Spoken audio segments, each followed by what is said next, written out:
The Israeli military pushing into northern Gaza as their war on Hamas terrorists, those hostage-taking serial killers, enters a new phase, getting closer to Gaza City 24 days after the brutal Hamas terrorist attack on Israeli citizens. Netanyahu, the prime minister, also saying that IDF is prepared for a long and difficult battle to annihilate the terrorist group. We showed you that a little while ago. Trey Yingst in Israel now. Trey.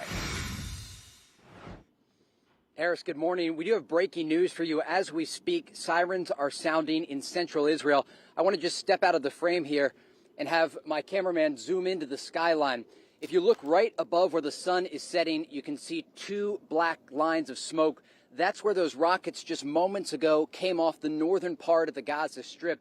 Despite the thousands of Israeli airstrikes that have targeted Gaza over the past several days, Hamas and Islamic Jihad, 24 days into this conflict, have maintained their ability to fire on major population centers across Israel. I do want to show you what it was like earlier today here along the Gaza border as Israeli forces were operating inside the Strip behind us. You can see here the Israelis marking targets on the northeastern side of the Gaza Strip. In the distance, you can hear the thud of artillery. This is a very active front. And as the Israelis push deeper into Gaza, they anticipate there will be more resistance, and it's part of the reason they continue strikes against different positions.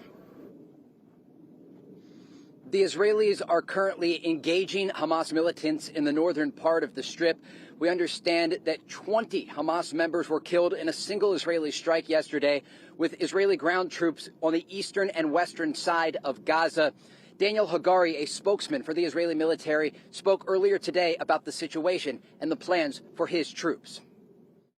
Over the past day, we have expanded ground activities with additional forces entering the Gaza Strip, including infantry, armored corps, combat engineering, and artillery corps. Through integrated strikes of the ground forces and the IAF, dozens of terrorists were eliminated last night who had barricaded themselves in buildings and attempted to attack the forces that were moving in their direction. I want to explain and provide an example. We are conducting expanded ground operations in the Gaza Strip. The humanitarian situation inside Gaza continues to deteriorate. The Israelis are striking from both the air and the ground. We've heard the artillery units active today along the border. And the aftermath in this video here of neighborhoods in Gaza completely leveled. Remember, Hamas and Islamic Jihad are fighting from these neighborhoods and starting to battle with those Israeli forces along the Strip. But those desperate Palestinians, more than 2 million of them who live life under Hamas control, are running low on food and supplies. This weekend, they raided a UN warehouse inside Gaza, trying to take whatever aid they could find. Harris.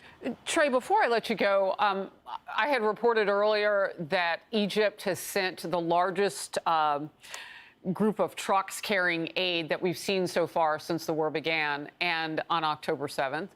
And I'm just wondering, is that enough? Have you seen that be enough for people to come from the north, Palestinian families, and all those people who will be trapped up there with war going on if they don't start to move south? Is that enough to get people on the move again? Are you seeing that?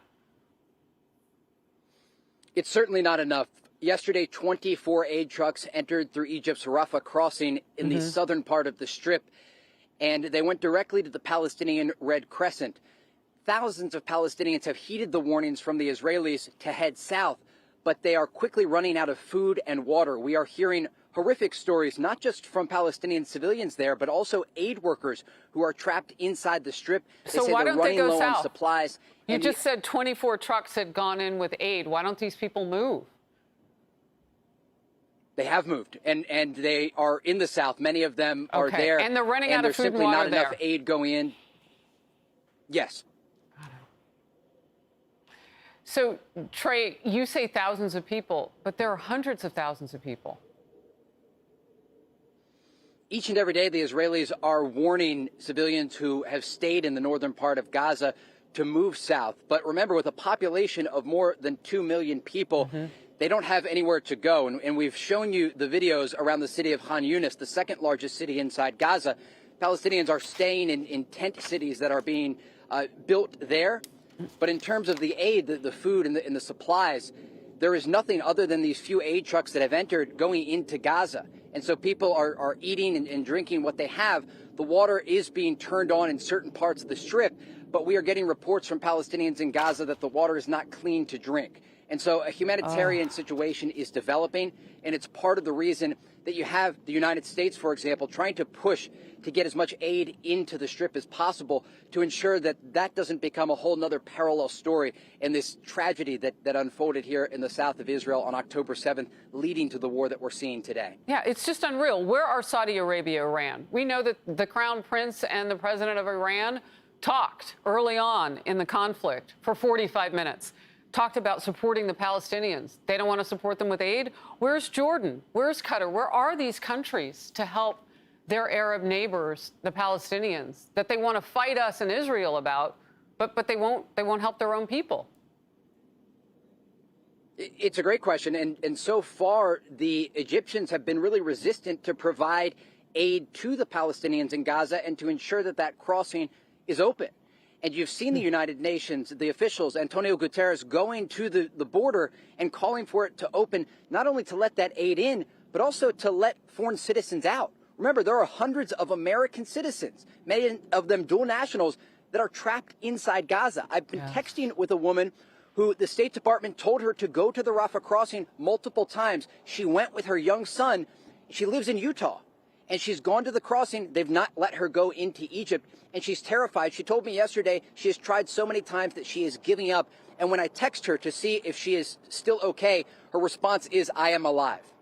Oh, God bless her. What is the White House? What's the State Department telling her?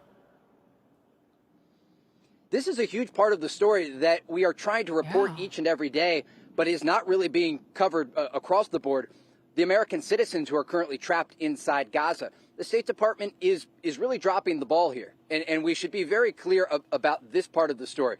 There are many moving parts to this conflict, but it's not just people who were in Gaza visiting their families who have American passports in hand and simply can't get home to the United States. It's also aid workers who were inside Gaza, American citizens that I've talked to over the past 24 hours who have told me they are running low on food and supplies. And if I could, I know we're tight on time here, but I want to just read you a text message that I received yesterday from a source who is dealing with this situation, and he describes what's happening. He says their water is turned off. When it was on, it was dirty anyways. Viruses and typical diseases that happen from stagnant water starting to set in. A lot of people vomiting. They're low on medicine, and they are treating burns with iodine. They are running out of supplies.